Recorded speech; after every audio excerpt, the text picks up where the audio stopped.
Olá, turma! Dando continuidade às nossas aulas de Direito Civil, parte geral, com o segundo período de Direito, vimos na aula passada sobre os direitos da personalidade. Vimos que o direito da personalidade é o conjunto de atividades inerentes à condição humana. E vimos características importantíssimas do direito da personalidade.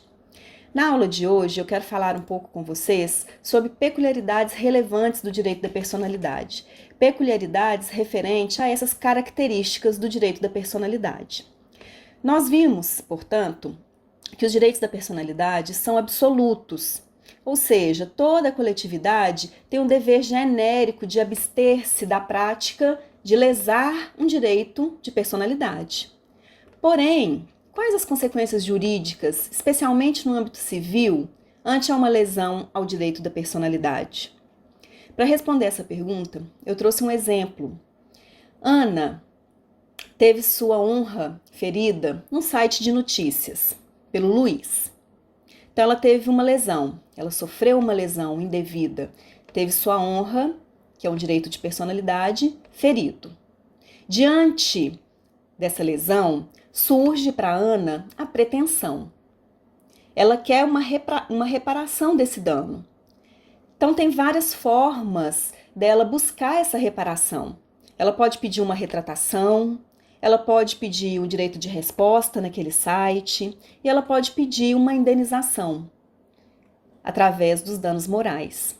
Então, a lesão indevida de um direito de personalidade gera a reparação de danos, também chamada de danos morais.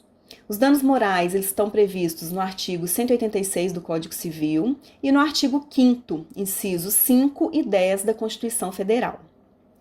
Normalmente, via de regra, nós precisamos comprovar os efeitos desse dano, caracterizado pela dor, pelo sofrimento, pela angústia. Mas nós precisamos fazer um parênteses e trazer o chamado dano moral in re ipsa, que é o dano moral presumido.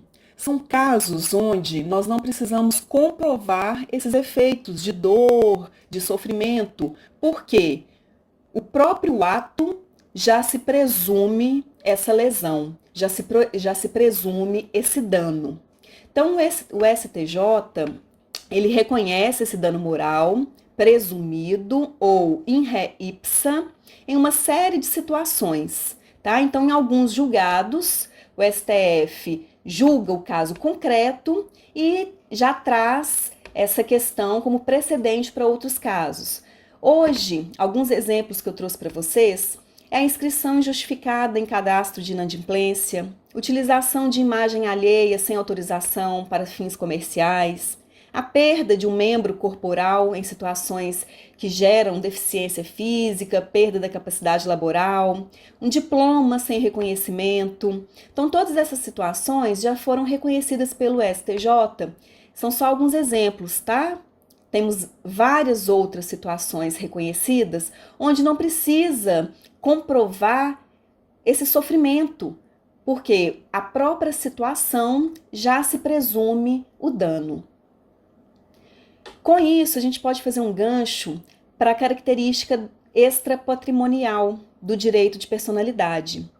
Essa característica nos fala que não há como avaliar pecuniariamente um direito da personalidade, ou seja, não dá para avaliar através de pecúnia o direito da personalidade. Mas o dano moral é indenizatório e é através de pecúnia. Então, como ficamos diante dessa situação? Se ele é extrapatrimonial, como é que a gente vai valorar, um dano sofrido? Então, para fixar o valor indenizatório de um dano moral, o tribunal leva-se em conta a função compensatória no caso concreto. Analisa-se o caso concreto e tenta trazer uma compensação, tá? Então, não está valorando aquele direito ferido, mas está trazendo para aquela pessoa uma compensação em forma de pecúnia.